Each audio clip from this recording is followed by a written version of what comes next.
మరి ఒత్తిడిలో వారి సందేహాన్ని చూద్దామండి. ఈమెయిల్ ద్వారా సుధాకర్ రాస్తున్నారు, శివలింగాన్ని నంది కొమ్ముల మధ్య నుంచి ఎందుకు చూస్తారు తెలియచేయగలరు అంటూ రాస్తున్నారు. మనము ఒక్కొక్క దేవాలయానికి ఒక ప్రత్యేకమైనటువంటి విధానం ఉంటుంది. శివాలయంలో ఉండేటటువంటి ఆచరణ ప్రత్యేకమైనటువంటిది. ప్రదక్షిణాలు కానీ మనం మామూలుగా దేవాలయాల్లో ప్రదక్షిణం చేస్తాం. శివాలయంలో చండీ ప్రదక్షిణము అని చేయాలి. ఆ చండీ ప్రదక్షిణం చేసేటప్పుడు అప్రదక్షిణంగా కూడా తిరుగుతాం. ధ్వజస్థానం దగ్గర నుంచి ధ్వజము నుంచి బయలుదేరి వెళ్ళి చండీశ్వరుడి దగ్గరికి వెళ్ళి అక్కడి నుంచి వెనక్కి తిరిగి వస్తాం అప్రదక్షిణంగా. చండీ ప్రదక్షిణము అని చెప్పి శివాలయానికి ప్రత్యేకంగా ఉన్నది. అట్లాగే శివ దర్శనం విషయంలో కూడా శివుడికి అభిముఖంగా ఎవ్వరూ ఉండలేం. వాస్తుశాస్త్ర రీత్యా కూడా ఇల్లు కట్టుకునేటటువంటి వాడు శివాభిముఖంగాను విష్ణు పృష్ఠానికి శక్తి పార్శ్వానికి ఇల్లు కట్టుకోకూడదు. శివాలయానికి ఎదురుగా ఇల్లు కట్టుకోకూడదు. ఎందుకంటే శివుని యొక్క దృష్టి మనం భరించలేం. అటువంటి ఆ దృష్టిని మనం డైరెక్ట్గా చూడటం అనేటటువంటిది శ్రేయస్కరం కాదు. అందువల్ల ఆ నందీశ్వరుని యొక్క రక్షణ మనం కోరుకుంటాం. అందువల్లనే శివుడికి ముందు నందీశ్వరుడు ఉంటాడు.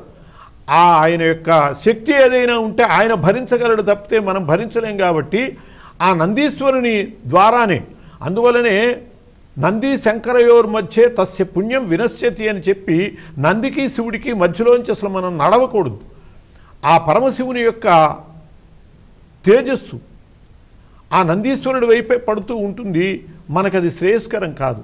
అలా ఆయన దర్శనం చేయదలుచుకున్నప్పుడు కూడా నందీశ్వరుడు మీద మనం చేపెట్టి ఎడమ చేత్తో ఆ నందీశ్వరుని యొక్క వృషణములు తాకుతూ అలా నమస్కారం మనం దర్శనం చేయటం వల్ల ఆ శివుని యొక్క తీవ్రమైనటువంటి దృష్టి మన మీద పడదు.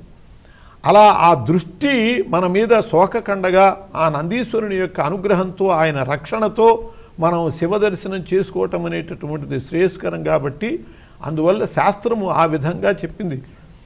ఆ నందీశ్వరుని సంతృప్తిపరుస్తూ నందీశ్వరుని నిమిరటం ఆయనకి ఇష్టమైనటువంటి పద్ధతి. అలా నందీశ్వరుడి ద్వారానే పరమశివుణ్ణి దర్శనం చేసి మనము ఆయన యొక్క అనుగ్రహానికి పాత్రలం కావాలి తప్పితే నేరుగా మనం శివుని దర్శనం చేయగలిగినటువంటి శక్తి కలిగినటువంటి వాళ్ళం కాదు అని అర్థం. కానీ ఆ నియమాన్ని పాటించకుండా ఇష్టం వచ్చినట్టు చేస్తే ఏమవుతుంది అనుకునేటటువంటి దానికి ఏ నియమం పాటించినటువంటి వాడికైనా అదే సమాధానం. అందువల్ల శాస్త్రం చెప్పినటువంటి విధానం ప్రకారము కుడి చేతిని అది కూడా బొటన వ్రేలు మధ్య వ్రేలు ఈ వేళ్ళని నందీశ్వరుడి మీద పెట్టి చూపుడు వేలు పెట్టకూడదు. తర్జనీం పరివర్జేతని ఈ వేలు పనికిరాదు.